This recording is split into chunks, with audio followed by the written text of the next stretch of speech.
আসসালামু আলাইকুম ওয়া রাহমাতুল্লাহ। আপনারা সবাই কেমন আছেন? জায়গাটা মুজাফফরগঞ্জ না?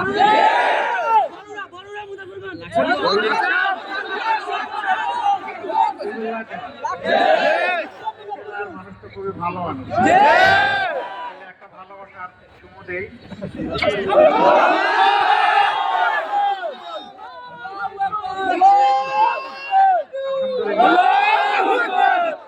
আলহামদুলিল্লাহ রাব্বিল আলামিন والصلاة والسلام على رسوله الكريم وعلى آله وصحبه وأهل بيته أجمعين। বড়রা মুজাফফরগঞ্জ এলাকার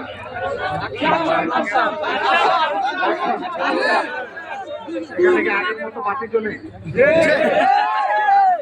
আমার কিছু বন্ধু বান্ধব এখানে সিলেট মেডিকেল কলেজে পড়তো আমাদের সাথে। আলহামদুলিল্লাহ দেখতাম যে একে অন্যকে বলতো কত বাকি কত লাক্সা। আলহামদুলিল্লাহ আসলে এই বাতির দ্বারা আলোকিত এলাকার মানুষ। আলহামদুলিল্লাহ মানুষগুলো আলোকিত,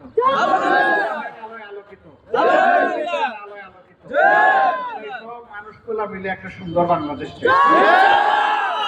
সুন্দর বাংলাদেশের জন্য আমাদের বড় প্রয়োজন কোরআনের আলো।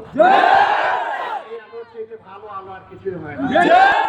এই কোরআনের আলোটা নিয়েই আমরা এই বাংলাদেশের অন্ধকার দূর করে এটাকে বর্ষা করব।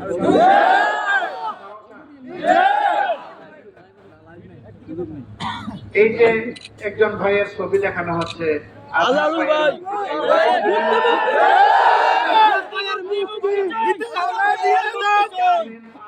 Secretary general.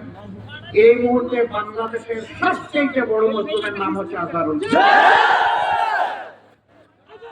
বিগত সরকার কাউকে খুন করে দুনিয়া থেকে বিদায় করেছে, কাউকে গুম করে তার আপনজনের বুক থেকে কেড়ে নিয়েছে, দেশবাসীর সম্পদ লুণ্ঠন করে বিদেশে পাচার করেছে, আর কাউকে হিংসা চরিতার্থ করার জন্য ফাঁসির কাস্তে পাঠিয়েছে। জনাব আজহারুল ইসলামের বিরুদ্ধে আল্লাহকে সাক্ষী রেখে বলছি সকল অভিযোগ মিথ্যা। তারপরেও তাকে ফাঁসির আদেশ দিয়ে কারাগারের অন্ধকার প্রকোষ্ঠে রাখা হয়েছে। এই মুহূর্তে বাংলাদেশের কোন রাজনৈতিক দলের কোন নেতা তিনি ছাড়া জেলের ভিতরে নেই।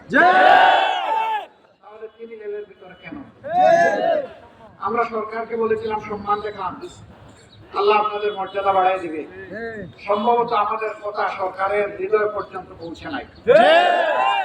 আমি আল্লাহর পর ভরসা করে সিদ্ধান্ত নিয়েছি আজহার ভাইকে জেলের ভিতরে রেখে আমি বাইরে থাকবো।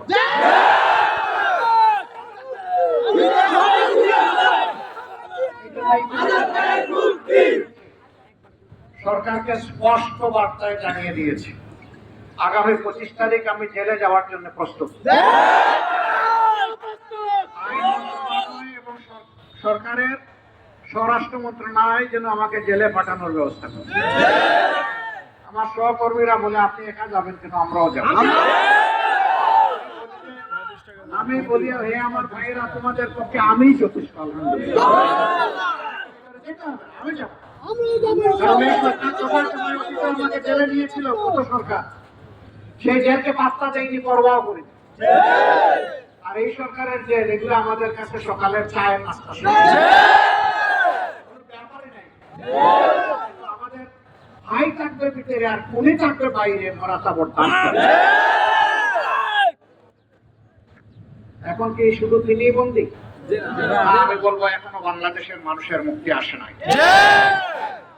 আপনাদের এই মুজাফফরগঞ্জে তো কোনো চাঁদাবাজি টাজি হয় না।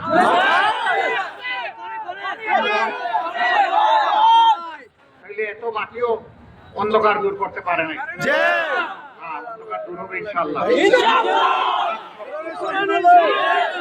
শক্ত করে যেভাবে জাতি স্বৈরাচারের ভিত কাঁপিয়ে দিয়েছিল, আগামীতে ইনশাআল্লাহ সেই জাতি আবার ঐক্যবদ্ধ হয়ে চাঁদাবাজদের ভিতও কাঁপিয়ে দেবে। আমাদের সন্তানেরা এমনি এমনি রক্ত দেয় নাই, এতগুলো লাশ এমনি এমনি পড়ে নাই। এই সমস্ত অপকর্ম অন্যায়, দুর্নীতি এবং দুঃশাসনের বিরুদ্ধে লড়াই করতে গিয়ে জীবন দিয়েছে।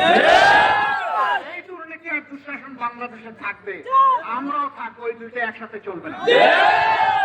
হয় দুর্নীতি থাকবে, না হয় আমরা থাকবো। যেখানেই দুর্নীতি সেখানেই যুদ্ধ, যেখানেই দুঃশাসন সেখানেই লড়াই। দুর্নীতি এবং দুঃশাসন মুক্ত, সাম্য, ন্যায় এবং মানবিক বাংলাদেশ কোরআনের আলোকে গঠিত না হওয়া পর্যন্ত আমাদের যুদ্ধ ইনশাআল্লাহ চলবে। তাই সন্তানদের সাথে কণ্ঠে কণ্ঠ মিলিয়ে বলি, আবু সাইদ মুক্ত, যুদ্ধ। যুবকেরা জেগে উঠো, যুবকেরা জেগে উঠো। এই বাংলাদেশ তোমাদের হাতে তুলে দিতে চাই। বাংলাদেশটা তোমরাই করবা, সহযোগিতা করবে। আমার এটা মনে করো না যে আমার চুল ভ্রু দাড়ি পেকে গেছে, এই জন্য ভয়ে বুঝে রাজপথ থেকে পালিয়ে গেছি। এদিনকার সমাজ গঠনে আবর্জনা পরিষ্কার করে সাম্যের, ন্যায়ের, মানবিক বাংলাদেশ গঠনে যুবকরা যে আন্দোলনে নামবে, আমি তাদের সাথে থাকবো। মিছিলের পিছনে নয়, সামনে থাকবো।